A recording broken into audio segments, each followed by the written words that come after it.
Hey, it's John F. Getley. Welcome back to the show. As you heard yesterday, we've had now a direct conflict between Russia and the United States. Armed forces high above the Black Sea this morning, just in time for the morning news shows, we have declassified. Wow, they moved very quickly to declassify the footage, which you've probably seen a couple of times already. Here comes the Russian plane from the stern, so to speak, of they're flying right over the drone. There you go. You see the drone in there at the end. You've probably seen this footage a couple of times, and it's like clearly here comes the jet aft of the drone, and yeah, they're clearly trying to either disable or down the drone. It's purposeful. It's not inadvertent, which is what my original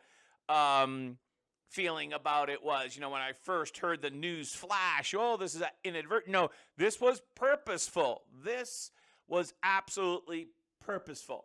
And it's amazing how just in a short time we have the declassified footage of this. I can't imagine who that favor. Oh, I know. People who want to promote the war in Ukraine. Yes, because this looks like a you know what I mean. A provocation. Yeah, oh, sorry, stumbling over that word. You know what that means. It means it looks purposeful. And that for everyone that's like Brian Kilmeade in the media who wants the war, they want to send your sons and daughters to Ukraine to die for Ukraine. Everyone in that camp is like, thank God we got this footage. We can show how awful these Russians are. In the meantime, our leadership, so to speak, of our military looks absolutely, well, I don't even know what to call this. I mean, it's just, this is sad the way they handle this. Here we go. For the question. On the intentionality, don't know. I do plan to talk to my counterpart, General Gerasimov. We have a scheduled call. We'll see if that works out. So, was it intentional or not? Don't know yet. We know that the intercept was intentional. We know that the aggressive behavior was intentional. We also know it was very unprofessional and very unsafe. The actual contact of the... It was unprofessional and unsafe. It was very unprofessional. The United States is saying that this was in international waters, and apparently or airspace, and apparently it was. But it's also war zone adjacent to a war that we are basically supplying a lot of weaponry, right? The Ukrainians are fighting with U.S. material. And so from a Russian perspective, this is their no-fly zone, and we are entering their no-fly zone. That's how they're viewing it. They're not viewing it as conventional international airspace. They're looking at it as their no-fly zone because it's war zone adjacent, and basically the U.S. is having the Ukrainians fight the war for, right? You get that, right? So how many more times, how many more incidences like this are we going to have where we have direct Russian and U.S. conflict before finally the Biden administration says, oh, we can't afford this type of embarrassment anymore? Because how Milley and the defense secretary handled this was like, whoa, so unprofessional. We look like idiots. Sorry about that. Trying to run a business here, you know. We look like idiots, like little kids that got into a fight with somebody on the playground, and now we're going to cry to the teacher. Hey, listen, when you get in a fight in the playground, you got two options. Either take your licking, take your loss, or go back and beat up the bully.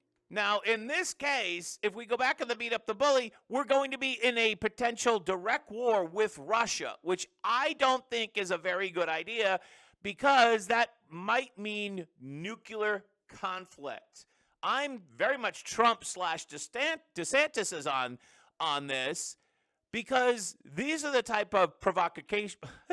Totally missed that word again. These are the type of incidences that are just going to ramp up. We should expect more of them. We don't know what frequency that could be, every other month or every week. But eventually, it's going to lead to like a Gulf of Tonkin type of thing where it's either real or perceived. It's going to be a threat that we are going to have to respond to.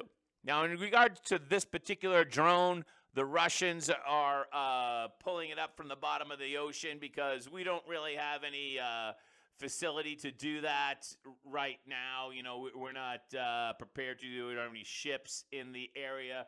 I was just looking really quickly here to find the quote from Russia about this incident.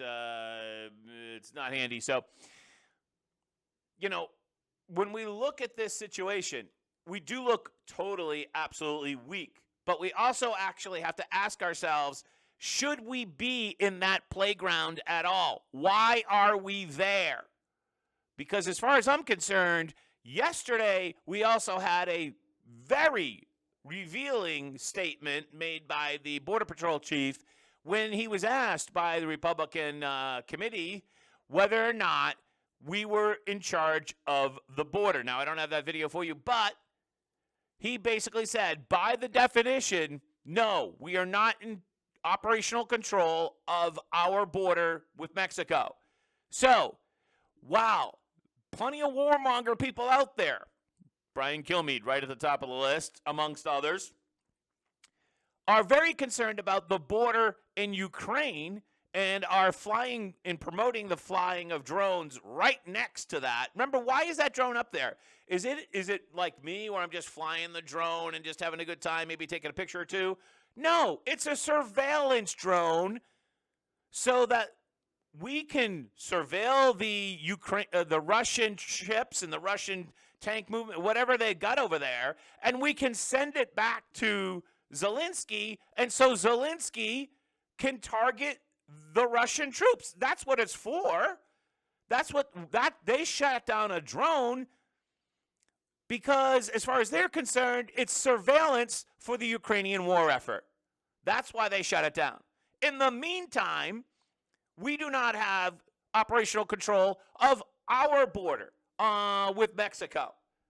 That is an amazing dichotomy, and it can't be something that we just, how can we do this? How can the Ukrainian border be more important than our border? All right, so from Plymouth, I'm John F. Gately in Massachusetts, behind enemy lines here in America's hometown.